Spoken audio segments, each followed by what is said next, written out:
Selamat pagi anak-anak. Pada pagi hari ini, pada pembelajaran matematika, kita akan belajar tentang materi bunga majemuk. Di minggu lalu, kita sudah membahas tentang bunga tunggal yang dijelaskan oleh Bu Nastiti. Jadi untuk yang bunga majemuk ini akan dibimbing oleh saya sendiri, Ibu Iga.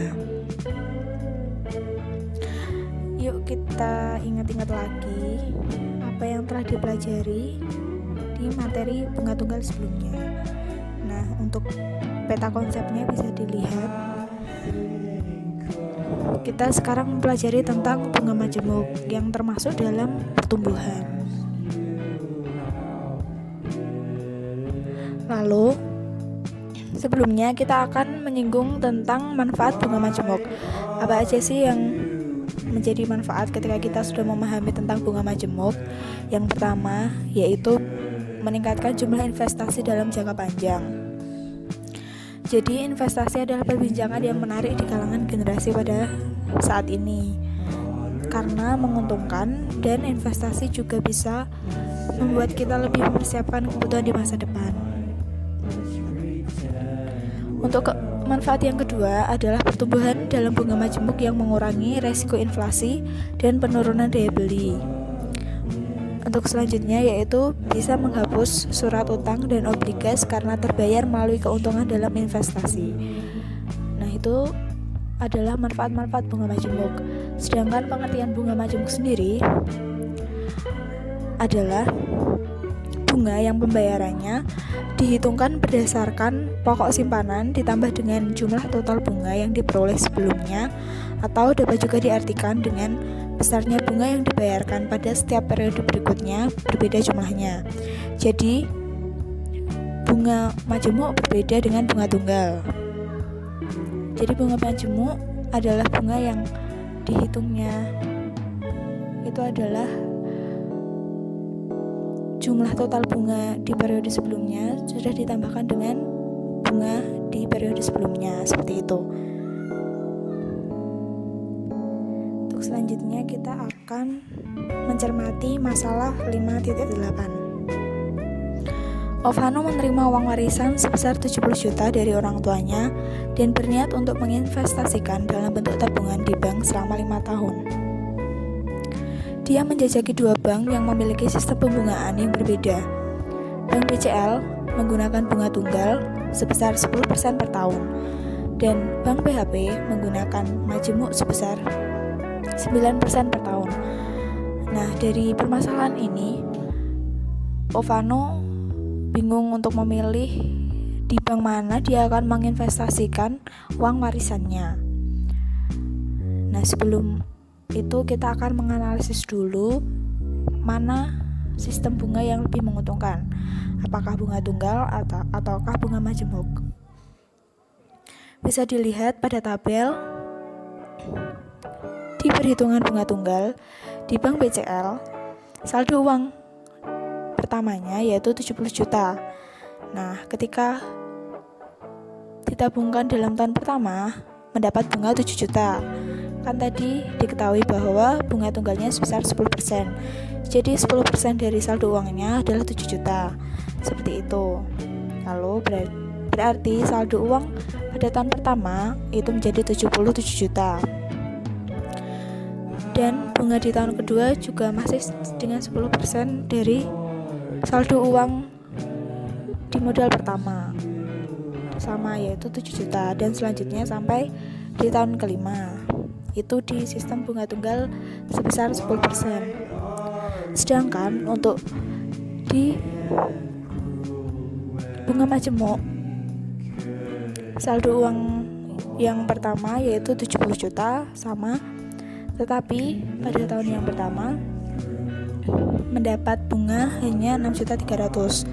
Memang nominalnya terlihat sedikit dibanding dengan bunga tunggal yang 10%, karena di bunga majemuk ini hanya 9% per tahunnya. Lalu saldo uang di tahun pertama menjadi 76.300.000. Lalu bunga di tahun kedua menjadi 6.867.000 rupiah. Dan di ditambahkan dengan saldo uang di tahun pertama. Jadi 6.867.000 itu ditambahkan dengan 76.300 menjadi 83.167.000 dan seterusnya sampai di tahun kelima. Nah, bisa dilihat total investasi pada tahun kelima dengan menggunakan bunga tunggal ternyata lebih sedikit dibandingkan dengan menggunakan bunga majemuk. Perbedaannya cukup besar, bisa sampai 2 juta lebih. Maka dari itu dapat disimpulkan bahwa walaupun Bank BHP yang menawarkan bunga majemuk yang lebih kecil daripada bunga tunggal Bank BCL, tetapi dalam hal investasi ini Bank BHP lebih menguntungkan. Jadi Ovano disarankan untuk memilih Bank BHP untuk menginvestasikan uang warisannya. Lalu untuk permasalahan yang kedua,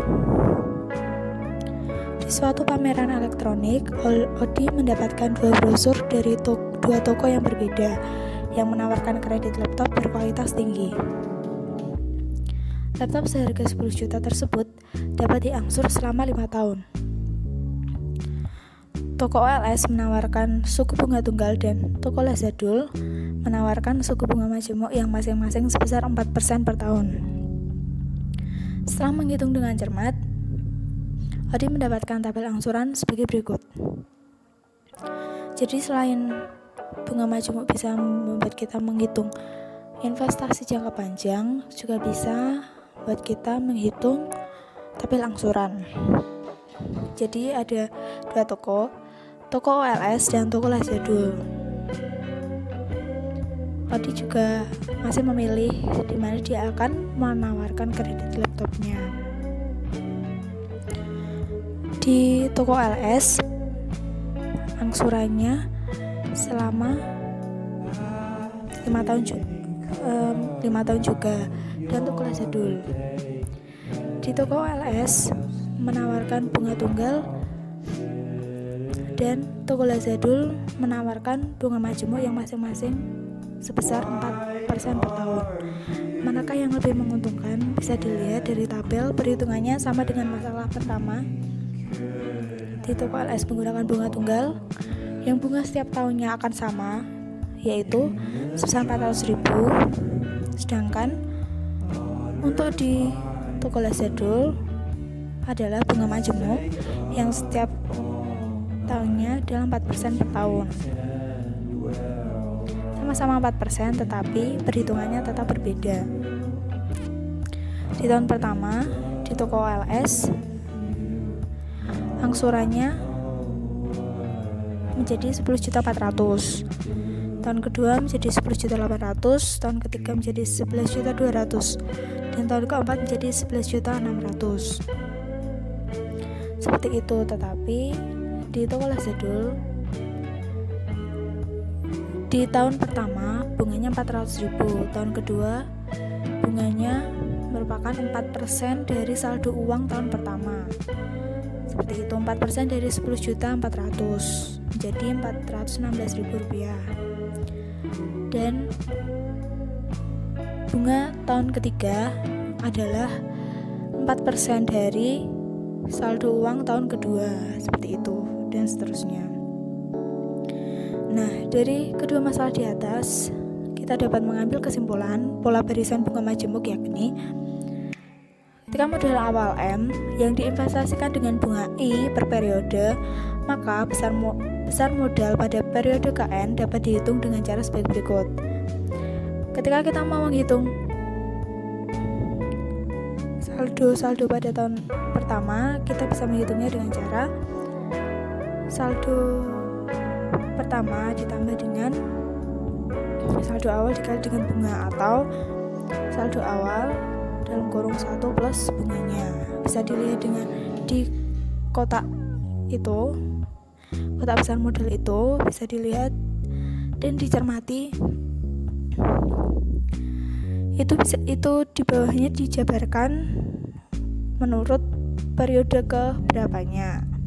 Ada periode kedua, ketiga, atau keempat, dan itu menerapkan pola barisan geometri. Seperti itu. Maka dapat disimpulkan bahwa besar modal pada waktu N yang diinvestasikan menjadi MN sama dengan M0 dalam kurung 1 plus I pangkat N.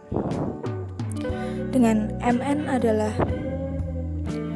modal pada periode ke N, M0 adalah modal awalnya, dan I adalah bunganya, sedangkan N adalah periodenya. Oke, selanjutnya bisa dicermati contoh 5.10. Hampir sama juga, anak-anak boleh dipelajari sendiri. Untuk contoh 5.10, jadi di sini kita dapat menyimpulkan bahwa hasil pembahasan materi bunga majemuk disajikan sebagai berikut. Secara umum, apabila modal sebesar M dibungakan selama periode N dengan suku bunga I per periode, maka besar modal setelah periode N dapat dirumuskan sebagai berikut. MN sama dengan M0 1 plus I pangkat N. Jadi seperti itu pembelajaran bunga majemuk pada pagi hari ini. Anak-anak boleh bertanya jika masih terdapat banyak kesulitan.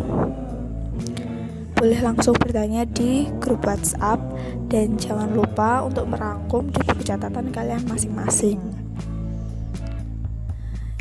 Ya, segitu saja materi pada pagi hari ini.